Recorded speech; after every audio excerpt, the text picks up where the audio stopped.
Everyone, जैसा कि आप सभी को पता है कि मैं पॉडकास्ट स्टार्ट किया हूं और जो पॉडकास्ट चल रहा है वो लाइफ स्टाइल डिसऑर्डर के बारे में। तो उसी से रिलेटेड मैं दूसरा टॉपिक लेकर के आया हूं, PCOD, PCOS. PCOD and PCOS दोनों ही सेम है। आइदर आप कह लीजिए पीसीओडी मतलब पॉलीसिस्टिक ओवेरियन डिसऑर्डर या फिर पॉलीसिस्टिक ओवेरियन सिंड्रोम, दोनों ही एक ही है, अलग अलग लोग अलग तरीके से इसे प्रोनाउंस करते हैं। तो आज हम इसी के बारे में बात करें। चलिए स्टार्ट करते हैं कि सबसे पहला रीज़न जानते हैं कि क्या रीजंस है पीसीओडी होने का।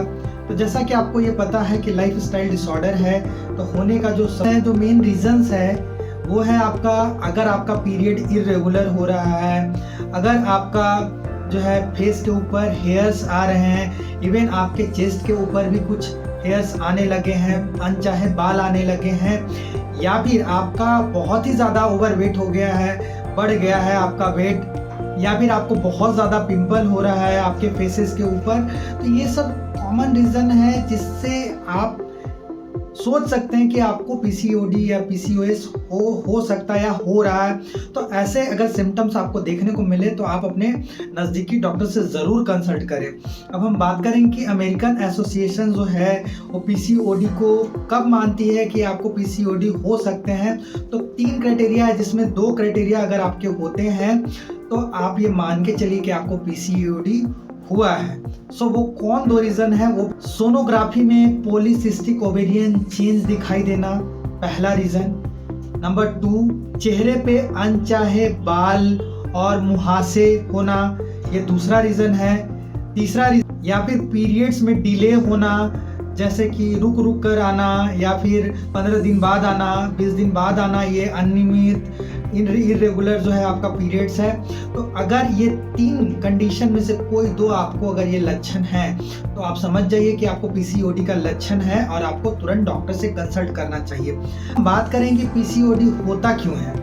पीसीओडी होने का जो मेन रीज़न है वो आपको पहले ही मैंने बताया कि लाइफ स्टाइल डिसऑर्डर, यानी कि आप अगर बहुत ज़्यादा प्रोसेस्ड फूड खाते हैं या फिर एक्सेस खाना खा रहे हैं जिससे आपका ओवरवेट हो रहा है, इवन आप कुछ भी एक्सरसाइज ना करते हो, घर में लेटे रहते हैं, और इवन आपका जो है इरेगुलर पीरियड्स हो रहे हैं, ये अगर कुछ भी आपके लाइफ स्टाइल डिसऑर्डर में प्रॉब्लम्स आ रहे हैं, उन वजह से पीसीओडी होता है। और भी रीजंस, अगर आप अपने डाइट में विटामिन अगर बहुत कम ले रहे हैं या फिर लेस प्रोटीन वाले डाइट ले रहे हैं, इन वजह से भी पीसीओडी होने का चांसेस होता है। ये सारे फैक्टर्स इन्वॉल्व हैं पीसीओडी होने के, जिसके वजह से आपको पीसीओडी होते हैं। कई बार आपको पीसीओडी जेनेटिक्स कारण के वजह से हो सकते हैं, जैसे कि अगर आपकी मम्मी को है या फिर आपकी बहन को है तो चांसेस है कि पीसीओडी आपको भी हो सकते हैं। इवन अगर आपके मासी को भी है तो चांसेस है कि पीसीओडी आपको भी हो सकता है। इस बात का आप ध्यान रखें। अगर कुछ ऐसा दिखता है तो आप ज़रूर सतर्क रहें और उसे टाइमली ट्रीटमेंट कराएं। ये बहुत ज़्यादा इम्पोर्टेंट है, क्योंकि अगर कई बार आपके हार्मोन चेंज के वजह से भी पीसीओडी होते हैं, तो अगर आप एफएसएच, एलएच हार्मोन अगर इंक्रीज कर गए हैं या फिर उसमें थोड़ा चेंजेस हैं जो नॉर्मल है उससे ज़्यादा बढ़ गए हैं या कम हो गए हैं, तो इन कंडीशनों के वजह से भी आपको पीसीओडी हो सकते हैं। और अगर ऐसा हो रहा है कि एलएच हार्मोन अगर बढ़ गया है, मेलनेस पैटर्न आ रहा है, तो आपको तुरंत ही ट्रीटमेंट कराना चाहिए और तुरंत उसके ऊपर आपको ध्यान देना चाहिए। अदरवाइज आपको पूरी तरीके से जो है आपका जेंडर ट्रांसफॉर्मेशन होने लगता है एंड बहुत ही खराब आपके बियर्ड आने लगते हैं, दिखने लगते हैं। तो इस बात का आप ध्यान रखिए। अगर कुछ इशू ऐसा लग रहा है तो आप फौरन किसी को बताएं और डॉक्टर से कंसल्ट करें।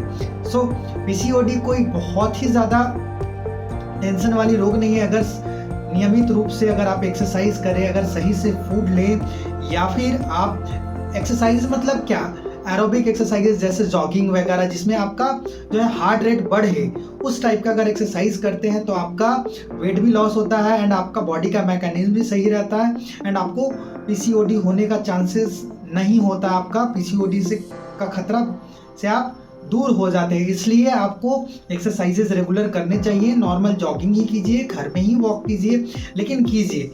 बात करेंगे कि आपको आपके प्रोटीन में विटामिन एंड प्रोटीन्स वाले भी डाइट होने चाहिए, नहीं तो वो भी आपको प्रॉब्लम कर सकता है। तो काफ़ी सारे फैक्टर इन्वॉल्व होते हैं। बात करेंगे हम ट्रीटमेंट का कि ट्रीटमेंट इसके क्या अवेलेबल है। तो इन जनरल लोग बोलते हैं पीसीओडी बहुत ही इजीली ट्रीट हो जाता है। जी हाँ, इजीली ट्रीट हो जाता है, बट ये आपका सिम्टम्स के ऊपर डिपेंड करता है, क्योंकि काफ़ी सिम्टम्स इसके हैं। जैसे कि अगर आपको मेलनेस पैटर्न आ रहे हैं तो उसके ट्रीटमेंट कुछ और होंगे। जैसे आपका हार्मोनल चेंजेस, तो वो ट्रीटमेंट अलग है, या फिर आपका ओवर वेट हुआ है उस वजह से हुआ है तो उसके ट्रीटमेंट कुछ अलग जाएंगे। एंड कोई अदर्स प्रॉब्लम आ रहे हैं उस वजह से हो रहा है तो उसके ट्रीटमेंट कुछ और जाएंगे। आपको पीसीओएस या फिर पीसीओडी आपको अगर हुआ है तो कैसे आप कंफर्म करें? तो सबसे पहला आप सोनोग्राफी करवाएं। उसके बाद कुछ ब्लड टेस्ट भी होते हैं, वो भी करवाने पड़ते हैं। कई केसेस में थायराइड या इंसुलिन रेजिस्टेंस है, वो भी देखना पड़ता है। तो इस तरीके से इसके टेस्ट होते हैं। सो होप आपको काफ़ी जानकारी मिल गया होगा पीसीओडी पीसीओएस के बारे में। तो ऐसे ही इन्फॉर्मेटिव वीडियोस लाता रहता हूँ। आपको वीडियो अच्छा लगा है तो वीडियो को लाइक करें और चैनल को जरूर सब्सक्राइब करें। Thanks for watching video.